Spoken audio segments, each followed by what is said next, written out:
RCR, la red que comunica y une al Perú.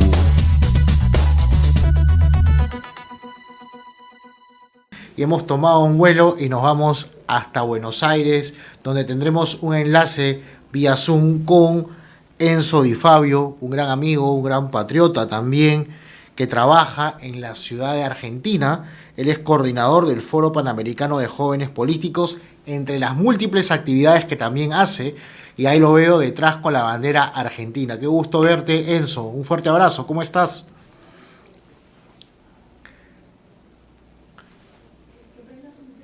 Enzo, no te escuchamos. Creo que el micrófono está apagado. A ver, fíjate por favor.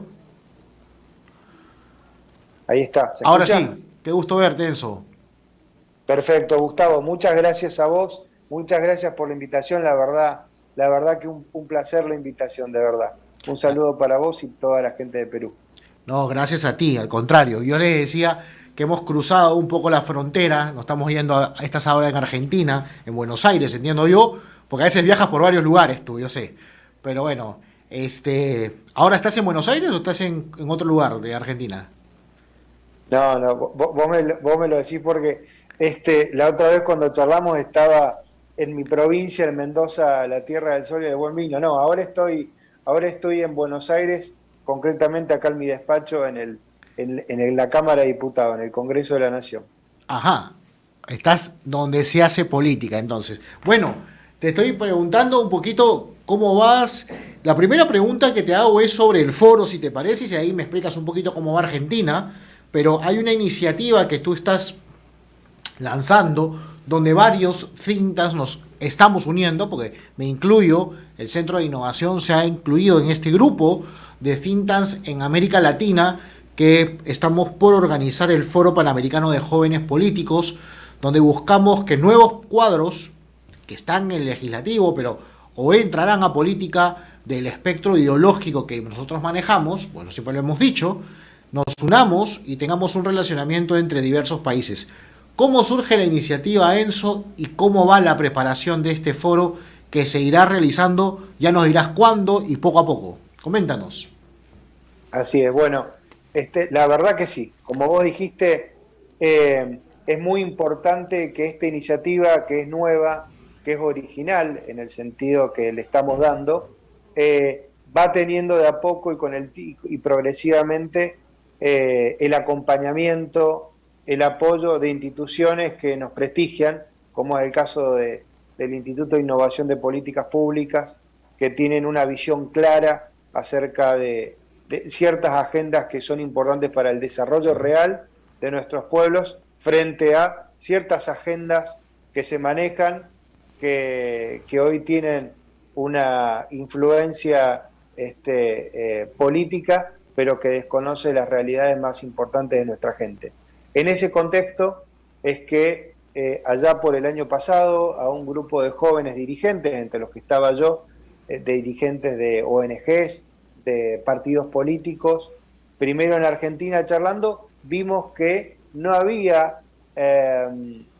un espacio internacional que justamente pudiera conectar y articular el trabajo de jóvenes políticos en general y de legisladores en particular, que no hubiera una instancia internacional que nos permitiese aunar esfuerzos para trabajar propositivamente sobre cuestiones de agenda que son imperiosas para nuestro tiempo, para proteger la libertad, para defender la propiedad, para dar un combate real y sincero contra el crimen organizado transnacional, todo lo que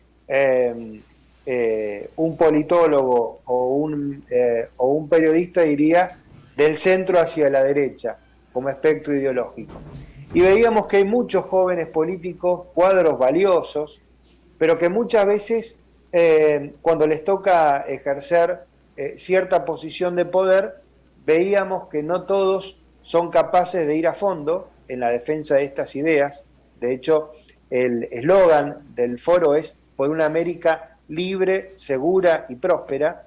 Muchas veces terminan haciéndole la segunda guitarra al estatismo, no son capaces de defender de verdad la libertad de las personas o la vida, o sin el coraje necesario para luchar contra el delito transnacional, porque dos cosas, porque no hay la suficiente representación política en sus partidos, los dirigentes políticos o grandes referentes están en otras cuestiones, en otros negocios o en otras agendas, y porque tampoco hay a nivel político partidario, el nivel de las juventudes, por lo menos de los partidos de centro derecha, están copados por el progresismo. Entonces, diputados, senadores, concejales jóvenes o funcionarios de los ejecutivos muchas veces no pueden ir o no van al frente en la defensa de estas ideas porque no tienen,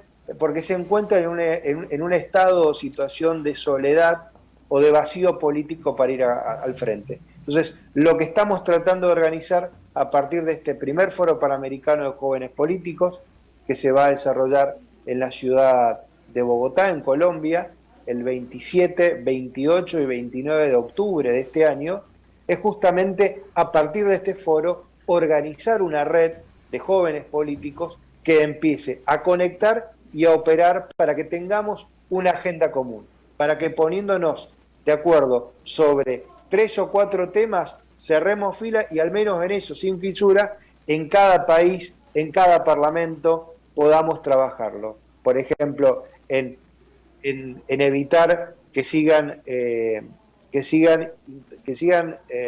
¿cómo se dice?, ahorcando a nuestros contribuyentes con más impuestos. Que sirva para promover una agenda legislativa realmente que persiga penalmente al crimen organizado. Okay. Bueno, algunas de esas cuestiones puntuales. Interesantísimo, Enzo, y felicitaciones por la iniciativa. Desde ya hay que decir que se van uniendo, sé que varias organizaciones de Argentina, de Chile, Ecuador, Perú, Colombia, y se irán uniendo más, seguramente en esta historia. Hasta de España ya han olfateado lo que se va gestando y quieren sumarse, porque creo que eso es un trabajo muy bueno que va a ayudar mucho a mejorar la política y a evitar que muchos de los políticos hoy por hoy, como tú acabas de decir, le hagan la segunda guitarra al estatismo, ¿no? Lamentablemente, pero así. Y se venden por un plato de lentejas. Algunas son más gorditas que otras, pero se venden por un plato de lentejas. Eso hay que decirlo también, porque eso es lo que está pasando. Y renuncian a sus principios por los cuales fueron elegidos.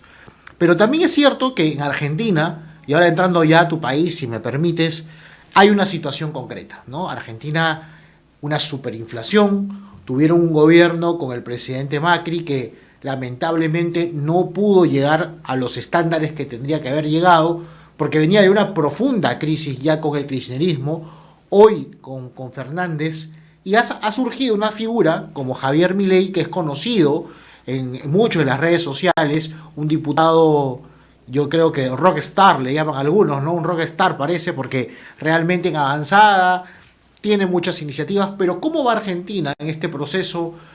¿Cómo ves tú la salida de Argentina, que pueda recuperar su economía, siendo un país tan próspero, con tanta ganadería y, bueno, ni qué decirlo, con tan buen vino? No sé, y muchas cosas más. Entonces, la verdad, creo yo que Argentina, además que tiene buen equipo de fútbol, van a ir al Mundial ustedes ya, así que bueno, ¿cómo salen de esta? Bueno, esperemos que al Mundial vayamos juntos, porque Perú tiene que ir de la mano de ese gran entrenador argentino que es el Tigre Gareca. Los va a llevar van a ir juntos a Perú y vamos a estar en el Mundial. Así que, mirá, planteas varias cosas, voy a tratar de responder dentro de lo más sucinto que se pueda, pero me permito enlazar lo que veníamos conversando recién con esta pregunta que me haces ahora. El gobierno de Mauricio Macri. En el gobierno de Mauricio Macri, la verdad que defraudó a mucha gente, de hecho no consiguió la reelección, justamente porque pasó algo parecido a lo que hablábamos antes. Gente que se esperaba que venía del sector privado, que se esperaba que tuviera una agenda política de centro-derecha o de derecha, digamos centro-derecha si se quiere, porque se proponía terminar con el engorde del Estado, con el curro de los derechos humanos. Estoy usando palabras de campaña de Mauricio Macri.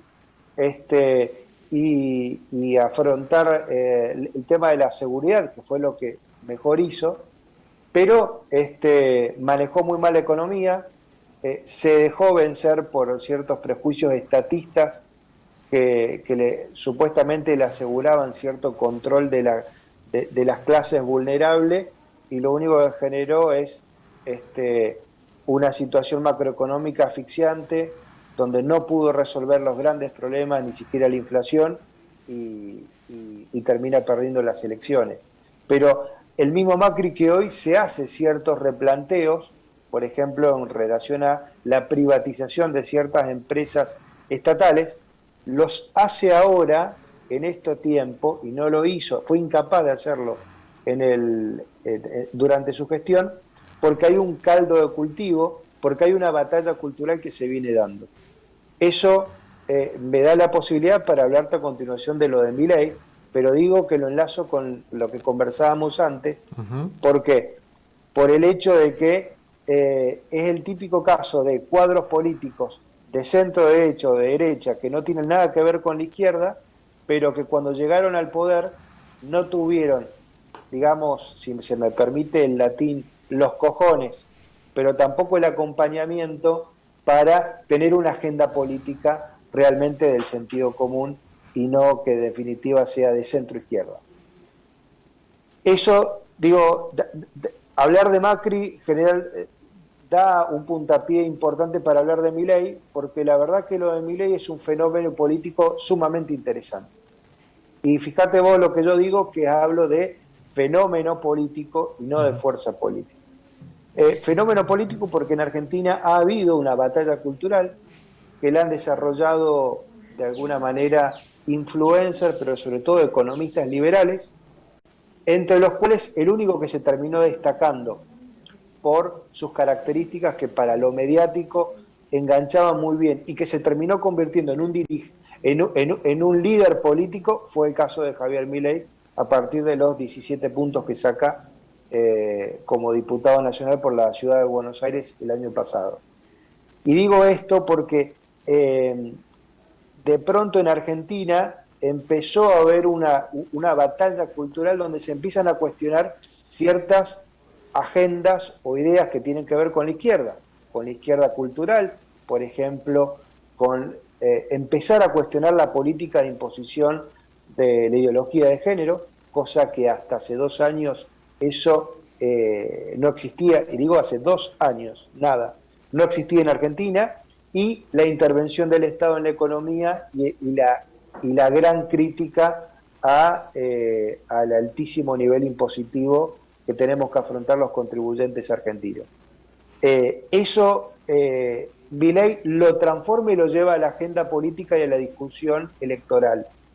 Y eso a Milei, con un discurso simple, ordenado, muy básico, pero muy eficiente, más una personalidad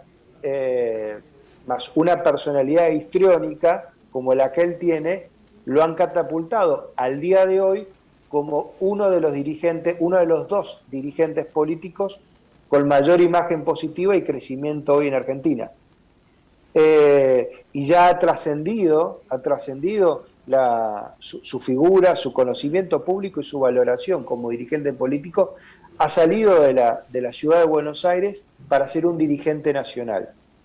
Y decía el discurso de Milei, que es gran parte, además de su personalidad de rockstar y cómo han organizado su liturgia electoral con los actos políticos, donde realmente no parecen los tradicionales actos de campaña de un dirigente político dando su discurso ante la masa, abrazándose los candidatos, sino entrando como un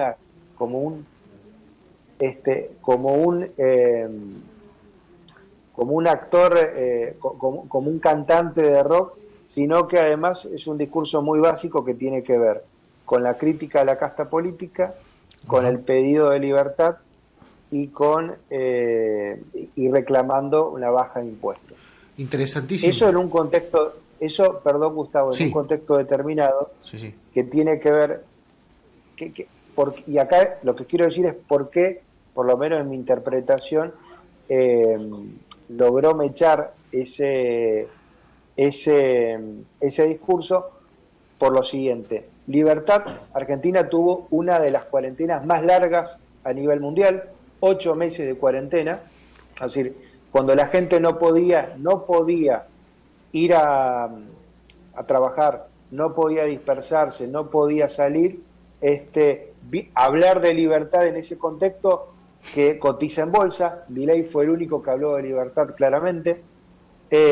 Argentina, que es uno de los países que tienen una hiperinflación altísima, una de las 3 inflaciones más importantes del mundo, y con una asfixia impositiva también de las más grandes, hablar de baja de impuestos para cualquier trabajador, no solo para un empresario grande o pyme, sino para un contribuyente común, por ejemplo, un trabajador que le descuentan de su salario por ganancias. Hablar de la baja de impuestos significó algo, y después el tema de la casta política, a una dirigencia política que fue parte de hace ya años de todo esto, pegarle a la clase política también era algo tentador y sin faltarle fundamento. Eso hizo, y con esto te cierro, Gustavo, que prendiera, sumado a su personalidad mediática, y que lo han transformado en un dirigente político que ya empieza a molestar en los centros de poder, porque a Juntos por el Cambio, la principal coalición oficialista, ya le está restando votos por derecha, y de una manera considerable. Interesante, Enzo. Muchas gracias por el tiempo que nos has dedicado y por darte un alto a tus actividades también. La verdad que ha sido ilustrativo. Espero que la figura de Javier, o una figura, avance, pero también una figura con cuadros, con estructura política, con claridad ideológica y con una agenda muy importante para el pueblo argentino, que necesita a gritos, también como el peruano, y todos con ideas claras. Así que te estamos molestando para otra ocasión para ver cómo va el avance de este foro, porque cuando escuchen algunos amigos o rivales políticos de repente tuyo se enteren de que esto va avanzando, pues le va a dar curiosidad. Y creo que hay que, con transparencia, anunciar poco a poco las buenas nuevas de este foro panamericano de jóvenes políticos que se realizará el 27, 28 y 29 de octubre en Bogotá, Colombia. Te mando un abrazo, Enzo, que estés muy bien y espero pronto verte con un buen vino, por supuesto. Por supuesto, el buen vino va a estar asegurado. Cuando vengas para Argentina estará asegurada la carne, pero desde ya. Para mí es un placer siempre conversar contigo, Gustavo. Quedo a la orden para lo que necesiten. Y ahí está justamente, y con esto cierro, el desafío de Milei y de todos los que, y no solamente de la Fuerza de la Libertad Avanza de Milei, desde nuestro sector, desde la derecha, tener cuadros políticos que realmente afronten, de acuerdo a la situación política de la hora presente. Ese es el gran desafío que tiene Milei, que tenemos nosotros, y que para lo cual contextos como el del foro pueden ayudar para regenerar estas ideas y valerse de las buenas experiencias, porque de hecho vamos a tener la suerte de contar con exmandatarios que han sido un ejemplo, por ejemplo, en determinadas gestiones contra el crimen organizado. Bueno, en fin, te agradezco mucho, Gustavo, no te aburro más y te mando un fuerte abrazo de Argentina. Un fuerte abrazo a la distancia, Enzo. RCR, la red que comunica y une al Perú.